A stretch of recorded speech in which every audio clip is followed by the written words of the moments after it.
A function f is defined as f of x is equal to 2x minus 5. Write down the value of f of 0.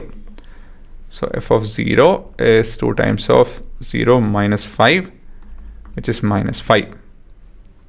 F of 7 is 2 times of 7 minus 5, 14, 9.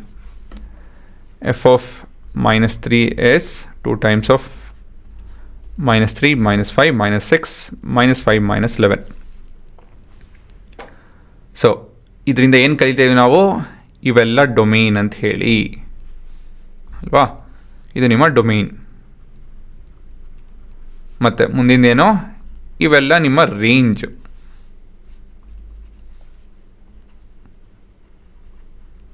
So ಏನು ಹೇಳ್ಬೋದು ಕೊನೆಯದಾಗಿ? The domain A set of input values